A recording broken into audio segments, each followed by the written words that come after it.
Meninos, nós vamos falar já da mudança de tom do discurso do Bolsonaro, embora depois ele tenha feito coisas em dissonância com o discurso, né, com o pronunciamento.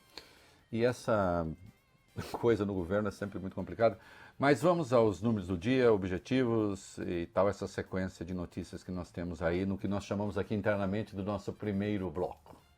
Brasil registra até agora 241 mortes, 6.836 casos confirmados do novo coronavírus. Na abertura da entrevista coletiva, o ministro chegou a falar em 240 mortes e logo depois o Ministério da Saúde corrigiu esse número, aumentando para 241 mortes, confirmando então 6.836 casos. Em relação ao balanço de ontem do Ministério da Saúde, são 40 novas vítimas e 1.100 pacientes diagnosticados a mais. A taxa de letalidade continua na casa de 13,5%. São Paulo continua na frente como o estado mais atingido, 164 mortes, 2.981 pacientes com resultados positivos. A região sudeste, aliás, concentra 62% dos casos de todo o país.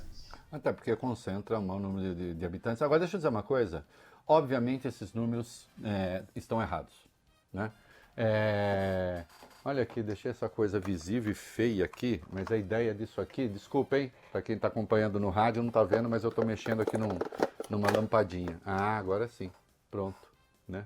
Eu estava notando que as minhas ideias faltava uma luz, viu, Coutinho? Vamos lá. Você aqui pra gente, a gente vê com atraso. Eu imagino que você tenha tirado um negocinho branco pendurado no ar ali. É isso? Ah, eu vi. Aquilo estava me incomodando, Reinaldo. Exatamente. Que bom que você tirou. Mas não falou nada. Tava incomodado, não falou nada. Só no rádio, eu tenho um quadradinho chamado on air, né, que tem a palavra no ar, né, on air. E ele tem uma lente vermelha, um vidro vermelho, e atrás cabe uma lâmpada, que eu coloco uma lâmpada para deixar isso aceso. E eu tinha esquecido de acender, né? E tava aquela coisa pendurada no ar, meio feia, e o Coutinho é um esteta, isso estava deixando ele tenso. Tava. Agora vai tudo fluir normalmente. Vamos voltar. Obviamente, esse número não é esse, é muito mais. Nós vamos ver daqui a pouco. Por que é muito mais? E por que daqui a pouco vai haver uma explosão no número de mortos? É fatal. Já está contratada. Ah, urubu. Não. Questão meramente técnica, né? E de informação. Já digo já. Mudança no uso de máscara. Vamos lá. O governo federal estuda, Reinaldo, mudar a recomendação sobre o uso das máscaras médicas no país inteiro. Até agora, o Ministério da Saúde segue a orientação da OMS, que indica o uso para profissionais da saúde, cuidadores de idosos, mães em fase de amamentação e pessoas diagnosticadas com o vírus. Ontem, no entanto, o ministro Luiz Henrique Mandetta sinalizou que deve mudar esse entendimento, defender o uso por pessoas que não atuem na área da saúde e que também não apresentem os sintomas da doença. A medida vem ganhando força entre países da Europa e também nos Estados Unidos. E hoje mesmo o ministro disse sobre a dificuldade da falta de máscaras, que se vai falar até de usar a reciclagem de máscara, claro que desde que feita a desinfecção, porque vai acabar faltando produto agora mesmo. A pessoa que eu disse da minha família que está em busca de atendimento, está em atendimento médico, a recomendação foi que saísse de máscara, embora não tenha a Covid-19. Na entrevista de hoje aconteceu uma coisinha interessante ali. O que foi? Vamos lá. Pois é, né? A gente, desde segunda-feira, a gente tem falado aqui sobre o novo formato nas coletivas de imprensa do governo federal sobre a Covid-19. Com mais ministros, o objetivo parece tirar o protagonismo de Luiz Henrique Mandetta, que é o ministro da Saúde. Agora, o que mais chamou a atenção até agora é o comportamento do ministro-chefe da Casa Civil, general Walter Braga Neto. De perfil sério, Braga Neto usa pedaços de papel durante as entrevistas para passar mensagens aos outros ministros. E ele toma um cuidado absurdo para nenhuma câmera flagrar a mensagem. Ele dobra o papelzinho várias vezes antes de entregar ali para o colega ministro. Só uma pausazinha, Coutinho. Olha, um papelzinho desse cair no chão e ficar dobradinho, alguém pegar, tá começando a valer ouro. Braga Neto também tem encurtado as coletivas e controlado as respostas de outros ministros. Ontem, por exemplo, o jornalista perguntou ao ministro Sérgio Moro e também ao ao ministro Paulo Guedes o que eles achavam da manutenção do isolamento social. E aí o Braga Neto se antecipou aos dois e disparou: os ministros concordam plenamente com a posição do ministro Mandetta. Pronto. Ele fez isso também com o negócio da demissão do Mandetta. Não sei o que. Tal. O Braga Neto é chefe da Casa Civil, era chefe do Estado-Maior do Exército, né? É um general ainda da ativa. Aliás, ele estava para ficar na ativa até dia 31, então talvez hoje seja o seu primeiro dia na reserva a ver, né? Mas enfim, um general respeitado. E até agora a Casa Civil não estava atuando exatamente como Casa Civil, tanto é que nós vimos lá o caso da medida que saiu, a história da suspensão do contrato de trabalho, lembra-se que depois o Bolsonaro disse, não é isso, né? Tem que passar pela Casa Civil, não tinha passado, provavelmente, porque ninguém sabia de nada. Parece que está buscando centralizar as coisas, né? Ainda hoje mesmo, antes de falar, o Mandetta na entrevista disse, vou ser breve como quer o general Braga Neto, né? Enfim. Eu espero que essa centralização seja centralização também de condutas, não apenas estabelecer uma disciplina militar pela disciplina militar, né? Tem que ser uma centralização de conduta. Vamos falar da fila de corpos para exame e aí sim, nós vamos ao fim dessas coisas todas, eu vou dizer porquê, e aqui está a revelação de porque o número de mortos que temos aí não é o número de mortos que temos aí, é muito mais. Vamos lá. Estado de São Paulo, Reinaldo, tem 201 mortes que ainda aguardam resultados de teste para confirmação da Covid-19. A informação foi dada hoje pelo secretário estadual da Saúde, José Henrique Germann. Isso significa que o número de mortos pela doença no estado deve aumentar muito. Em nota, o governo informou que esses óbitos deverão ter resultado divulgado nas próximas 24 horas. Lembrando que há hoje uma fila de espera de quase 16 mil exames para detectar o novo coronavírus no Instituto Adolfo Lutz.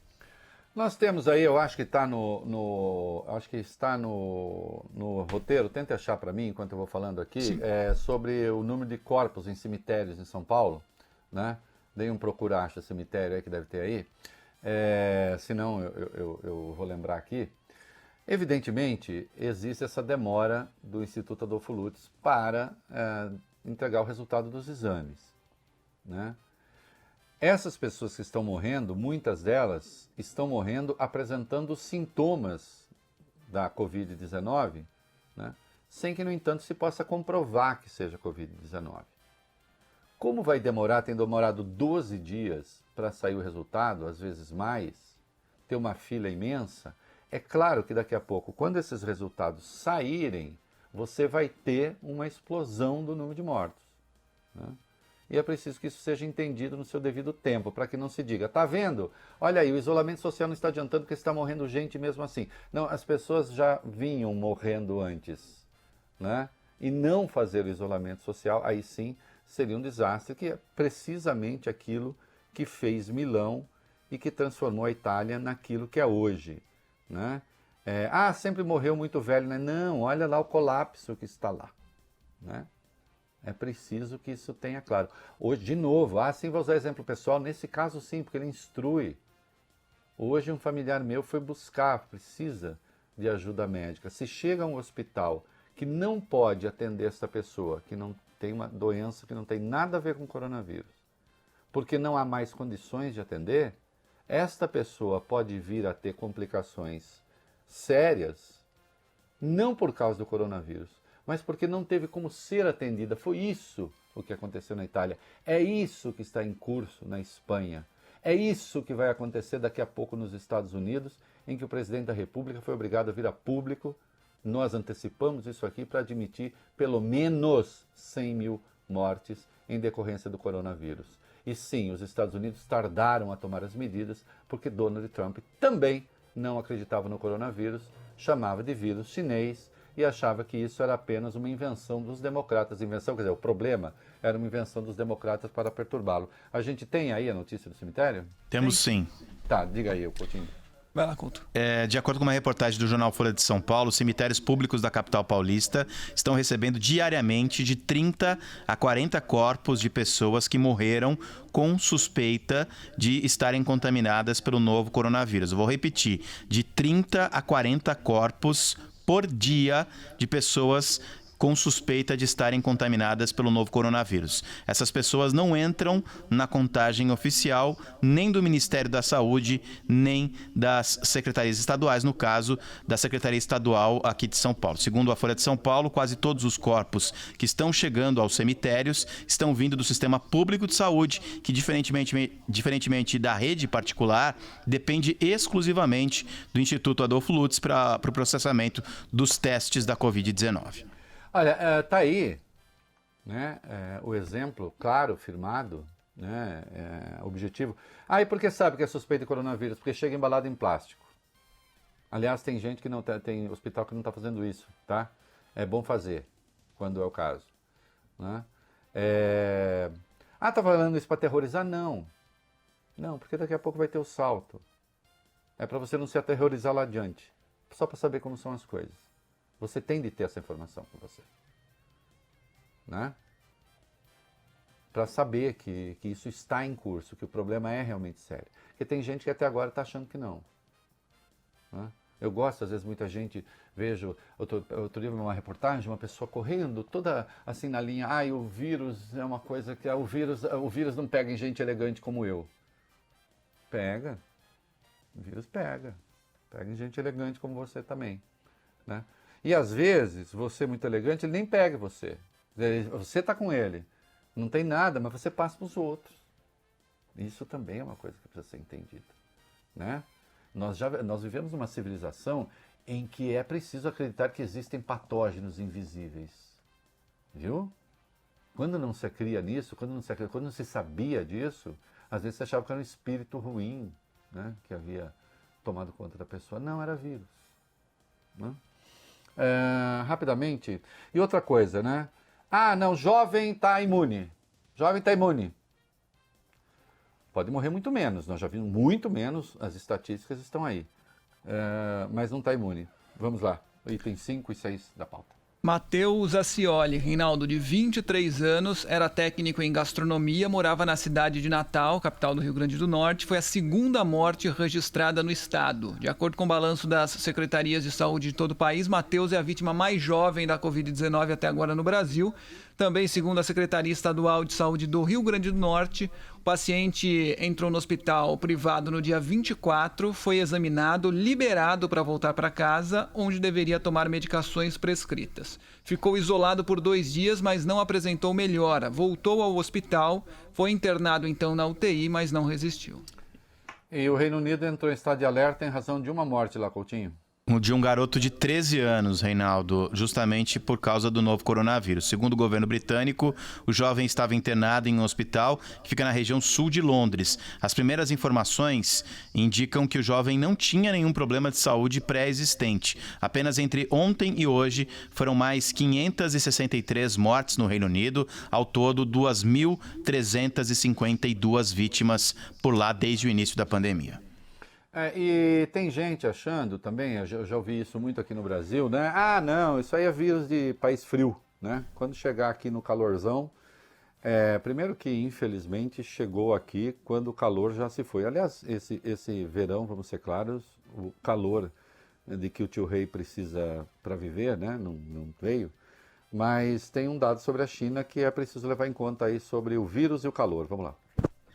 Isso, Reinaldo. A verdade é que os estudos ainda estão sendo feitos, não é? E um deles trata justamente sobre o comportamento do vírus no calor. Uma pesquisa publicada na revista científica JAMA indica que o organismo sobrevive sim a altas temperaturas. Os cientistas analisaram dados coletados de janeiro a fevereiro deste ano em uma sauna pública para homens na cidade de Huaiyan, na China, que fica longe do epicentro Wuhan.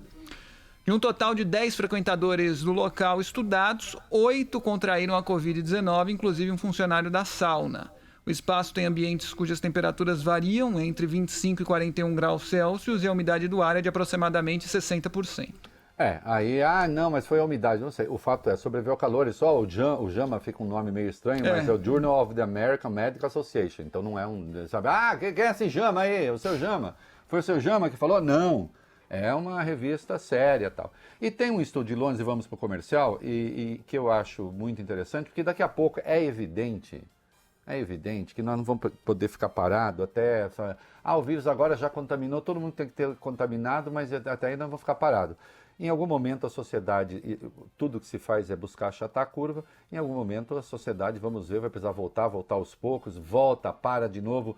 Tem um estudo que foi feito em Londres que eu achei importantíssimo, porque ele sugere uma forma de conviver com esse mal até que pelo menos surja a vacina. Vamos lá, rapidamente. Estudo da Universidade Britânica Imperial College de Londres, que indica um caminho que os governadores, ou os governos, melhor dizendo, devem adotar para controlar a crise do novo coronavírus. De acordo com essa pesquisa, para achatar a curva de crescimento da epidemia, seria necessário que os países impusessem medidas de distanciamento social moduladas de acordo com o fluxo das UTIs. Isso significa que a quarentena deve ser intensificada toda a vez em que as internações nas unidades intensivas pela Covid-19 aumentarem e relaxada sempre que os leitos se esvaziem. Essa dinâmica poderia durar até o surgimento de uma vacina, ou seja, segundo autoridades e cientistas e especialistas, um prazo em torno de 12 a 18 meses. É isso, né? Então é uma forma, porque volta ao normal, para de novo, e assim vai controlando e vai tentando, porque, enfim... né? De fato, nós vamos ter que sobreviver a isso tudo, né? O que se busca, insisto, é evitar o caos apenas. Não é acabar com o vírus agora.